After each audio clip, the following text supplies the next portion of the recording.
Alright, so I do want to go ahead and just kind of talk about what's going on the JP version of the game, or more or less like the lack of what's going on the JP version of the game. So if you guys are not JP players, basically they hit us with this Arjuna and Karna summoning campaign, and I'm not gonna lie, as soon as I saw the news for this, I was just like, bro, where is Arjuna Altar? Because this is like really not a huge summoning campaign. This isn't really for anything super major. I mean, what the main thing is that they're bringing Arjuna's costume from the anniversary back. Like, that's neat. That's cool, I guess. But like, I think it just raises a bigger like I don't know, maybe there's just this disconnect between DW and the player base, right? Because if they did something like this, you would expect like, oh, okay, they're gonna drop like Arjuna Alter on this banner. This is finally when he's gonna be able to return. You know, JP's kind of looking a little dead right now. It's not like super hype right now. We just kind of have this rerun for the Lady Rain's Case Files event. There's not a whole lot going on right now, and it would be something hype to do, but instead, they kind of just drop these two on us, and I really just can't grasp the logic behind it. And the disconnect that I'm talking about has to do with how good Arjuna Alter is in the eyes of DW versus the player base, right? Because I look at someone like Arjuna Alter, and he's definitely a very, very powerful servant. He does a lot of damage. He's very good in just like bursting down a lot of challenge quests. Even if he does like not kill them in a few turns, he has things like his guts to keep himself alive. But in all reality, he's probably gonna burst his opponent down in just a few turns. Like he's very exceptionally good for that. And I don't understand, because he is good, but I don't understand why DW is so afraid of this servant, right?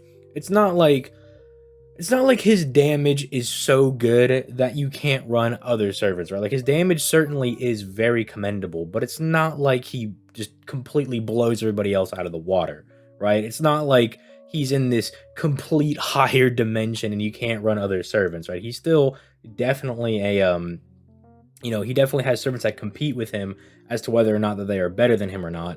And then he also has kind of a thing against him because he only has a 30% battery. Now, you can get him a fake 50% battery with his append skill, but keep in mind, it does take quite a while to get your servants to those append skills, because you need to get those servant coins, and a lot of them are very reliant on how high their bond is going to be, or how many copies you've pulled, which, I mean, pulling multiple copies of Arjuna Alter is definitely easier said than done, especially because they don't bring him around, which is kind of what we're talking about in today's video. But that kind of like holds him back just a little bit. It's not like it makes him terrible, but it does make him not as ideal as some of the other servants that just already have an innate 50% battery that are just much easier to use in the Koyanskaya meta. So it's like, you could get away with using him and everything, but it's not like he absolutely is breaking the meta. In fact, I would kind of make the argument that it's almost like he's not even as relevant as someone like Dante's and Space Ishtar were for their metas, right? Because for the quick meta, it was like you had Dante's or you didn't, because people that didn't have like the NP3 Dante's were kind of struggling a bit. I mean, I'm having to use Lancelot and like one waiver, and I'm kind of getting by, but man, I would sure love to have double Scotty with that Dante's, because Dante's definitely does put in the work when it comes to the quick meta.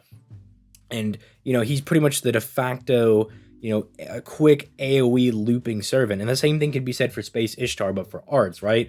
You can look like Summer Kama, you can get away with using. She's definitely very good. You can definitely get away with using Summer Musashi, especially if you have something like a maximally broken scope or something.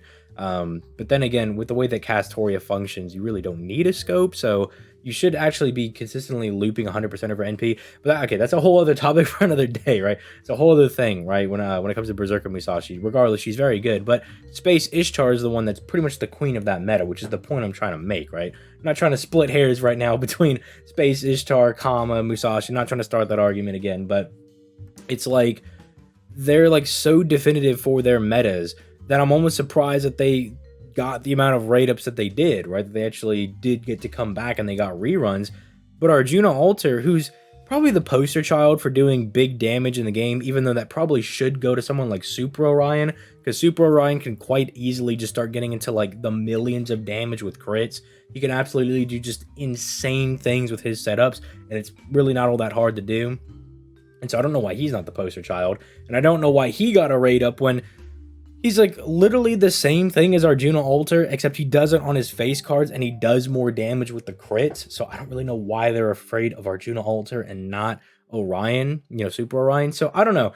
It just kind of like I just had this inkling to talk about this, right? Like I had this urge to talk about DW and kind of start this discussion and be like, why do you guys think DW is afraid to keep re-releasing Arjuna Alter? Because you get banners like this, and this is quite literally just filler, right? Like this banner doesn't do anything.